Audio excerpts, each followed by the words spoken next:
currently? I'll start filming. Done. Okay, so just a small overview of the project. First of all, Empire is the first game that Cyanide Studio Montreal is doing with Paradox, so we're really excited about that title. I've put it together a very good team, a specialized team for that project.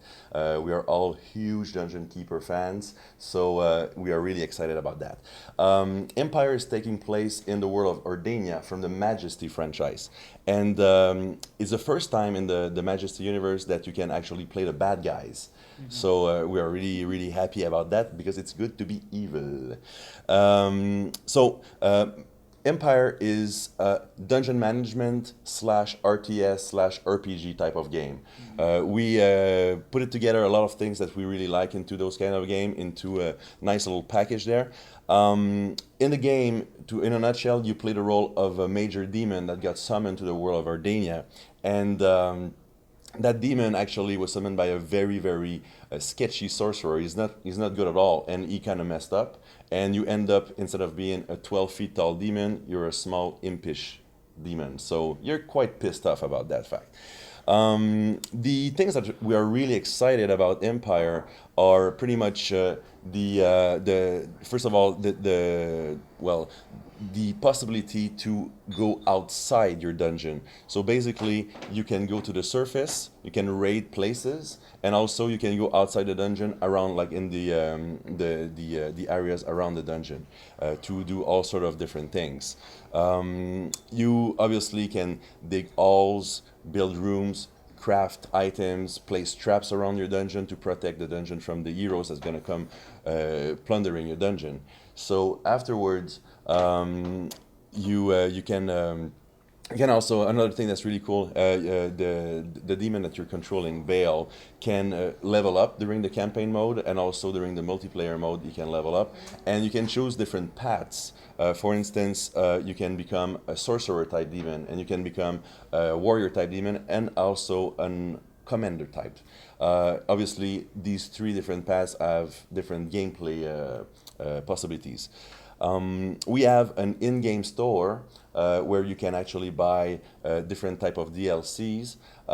You can buy customization for your Demon Lord. You can buy new units, for instance, and we have a card system that is made to enhance the different possibilities in the game, the gameplay possibilities. We are trying to stay away from the evil game store stereotype. So, what I mean is that we don't want the experience to be altered by, for instance, you pay a lot of money for to crank up really powerful things into your dungeon lord. So people that don't spend money won't have those perks and stuff like that. So we are trying to more or less be on the side where what you buy customize your gameplay experience. That's what we want to do. So it enhances the whole thing.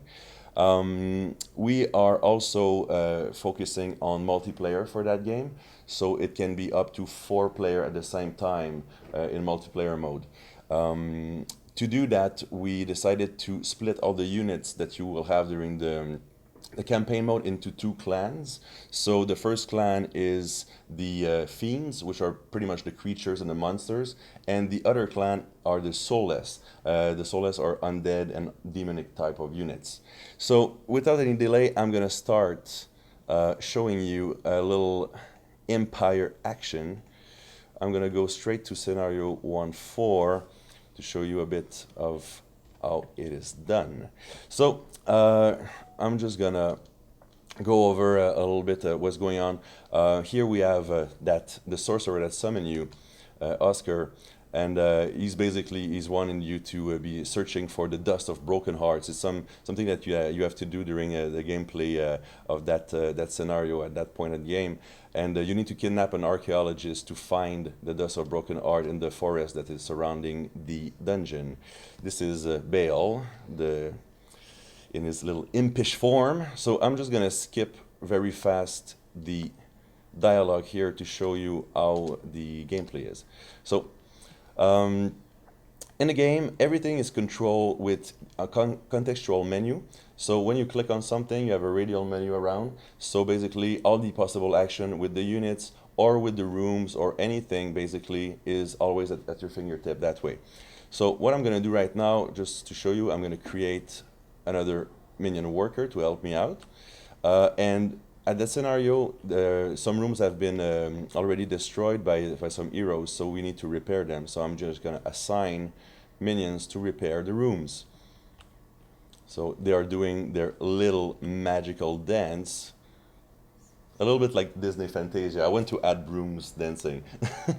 But I think we might have copyright issues if I add brooms. But anyways, I'm just gonna fix the mushroom farm here, the fungi farm, and I'm gonna assign my minion to be working inside the farm. So you'll be harvesting some mushrooms. This is your food stock. Basically, you will need mushrooms to create some units. While he's doing that, I'm gonna go to the build menu. Oh wait, right before that, we have an overview mode also to really quickly manage your unit in top-down view. I'm gonna go to the build menu, which is also overview, but you can construct rooms. So I'm gonna construct a nursery, and I'm gonna construct a dive right here. You can also dig corridors. You can basically mix and match anything you want the way you want, so you can have your dungeon the layout that is the most strategic for you. So my little minions will start digging. As you can see here, he's really happy doing his work. I'm gonna summon more minions. That's one of the main job of the dungeon, dungeon lord here. You can walk around too. Actually, I have a teleport spell that can enables me to teleport to different places. So I'm gonna go here, and I'm gonna open up that chest. Oh, there's a little skeleton, so I'm gonna kill him with my spell. And this, the treasure chest gave me some treasure. So treasure is pretty much the resource to pay the upkeep for your units. What I'm gonna do now, I'm gonna go back to the room that I just constructed here, the nursery. I'm gonna assign an imp so he can work in the nursery. So he's working his little cauldron here. I'm just gonna summon a berserker type unit, and I'm gonna create a few of them to protect my dungeon. When you do that, they start patrolling automatically. So when you do that, they are just wandering around protecting your dungeon from the heroes. So the main thing about the game here is that you gain some dungeon levels, and as the dungeon level increases, more heroes gonna come, and stronger heroes gonna come. And also, you earn tech points when you are playing the game. This is how you unlock different things in the game. You have many different objectives, and you can basically choose a different strategy every time you play according to what you have to do in a scenario, for instance. So right now, like I dug 100 meters, it gave me 1 tech point, and so on. There's many different type of achievement that you can accomplish. So I'm gonna unlock the warlock here and the scout to have a few more choices regarding the possibilities of units that I can create. So I'm gonna hire another unit here, the scout, and I'm gonna go to the dive that I just created a while ago. I'm gonna assign a worker here, and I'm gonna hire the warlock. I'm gonna spin the little wheel of fortune. There we go. The warlock is here. I had to mention that that game is presently in pre-alpha, so there's little things here and there missing. So I have a few units wandering my dungeon right now, so I'm just gonna, to manage them well, I'm gonna use the squad interface. So the squad interface is quite simple to use. You just drag and drop your free units into a squad, like that. And you can then order them around, stay, guard that place, go train, go eat, etc. And when I made the squad, there's those little icons that appear there. Actually, when you mix and match different units, they have affinity together. So basically, right now, doing that matchup is giving me the rage ability, the berserk ability, and also a low critic debuff for heroes. So it's really interesting when you have a lot of units available later on in the game to mix and match them and to find like really cool combos. So what I'm going to do with that squad, I'm going to go raid the surface actually. So I'm going to teleport using the quick teleport menu here, my squad here. I'm going to tell them to, hey, stop moving. So guard that place. So I'm going to go on the raiding, the overview of the world around the dungeon. So my dungeon is right there. I can raid, do some raids to gather food, material, and also some treasure. But also there are campaign-related raids, like this one here. It's a dig site, and I need to kidnap an archaeologist. Hey, how convenient! So I'm gonna send my squad number one, to the raid site. So if I go back to my dungeon, the units will go at the entrance and they will leave the dungeon. I'm going to go back here so you can see the squad going toward the location, and you can actually go to the location and see what's in there. So there's a big dwarf engineer with his flamethrower waiting for me, but since I'm playing on the very easy difficulty level, he should not be really much of a threat right now. Here we go. So my units will start fighting him. If there were more units around, I would be able to say, okay, prioritize that unit and that unit. So I just kill the dwarf. So this will lead me to have an archaeologist available for me to explore the area around the dungeon, which is a forest and some ruins located right here. So the archaeologist is going to pop up there, but I need to beat up those two guys first.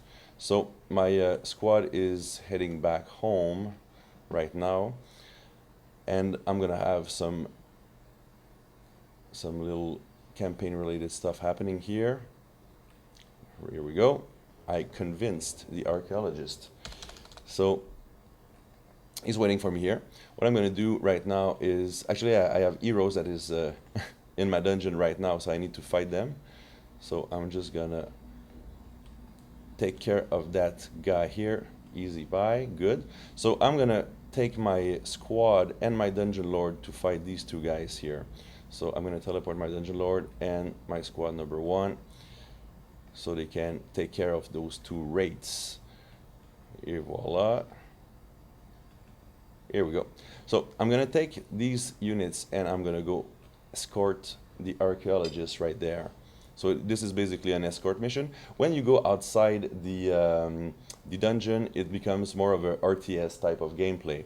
So basically, you will escort the archaeologist here. So I need to protect him against those guys. I'm going to use my lightning bolt spell on that guy. Speed it up. Good. Here we go. So I'm going to continue escorting him around. At one point, my units will start to feel a little bit tired and will have less aggressivity. So that way, to prevent that, you need to build up a kitchen so you can feed them. So I'm going to send a few minions doing work here. So this pretty much wrap up many gameplay possibilities for Empire. There are many other things to do, especially in the multiplayer mode. Well, you can have 4 dungeons like that for 4 players battling out in a common area like this one, in King of the Hill, Capture the Flag, and Battle Royale modes, even maybe tower defense. We have many possibilities. So I hope you guys enjoyed that little demo, and I hope to see you soon.